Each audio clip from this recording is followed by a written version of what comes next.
Ерекше дәмді хинкали тағамын дайындаймыз. Сіздермен Назик Кук, менімен бірге болыңыздар, өте дәмді болады. Алдымен қамырын еліп аламыз. 2 жұмыртқаға тұз сеуіп, араластырып, ақырындап су құйып, кішкене қаттылау қамыр елейміз.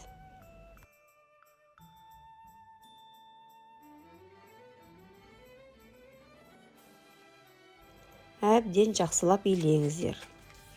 Илеп болған соң июі қанғанша демалдырып қоямыз. Әзірге салмасын дайындайық. Ет тартқыштан немесе блендерден 2 сарымсақты, аскөк, кинза салуға болады, менде кинза болған жоқ. Құйрық майды майдалап турап, өткізіп алыңыздар.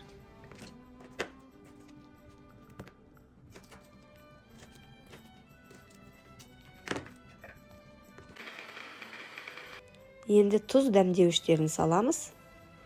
Тұздаймыз. Кориандр саламыз.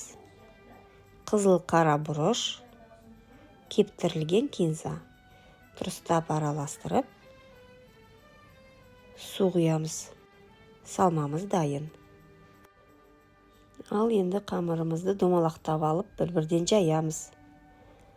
Салмасын салып, ұштарын кішкене бүктеп, жинап, түйін жасаймыз.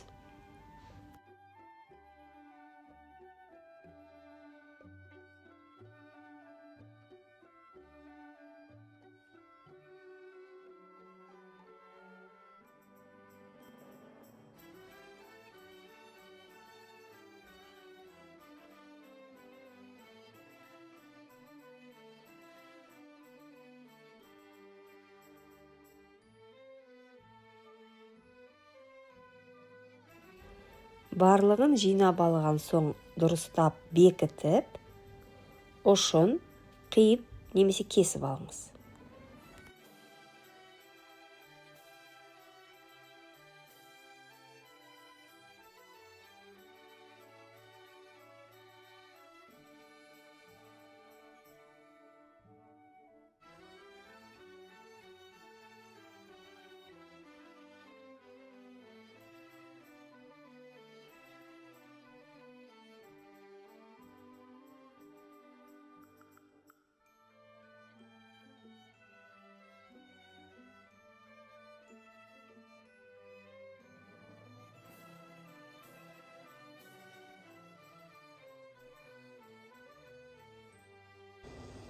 Су қайнайын дегенде тұз қосып, ақырындап хинкалиларды салыңыз.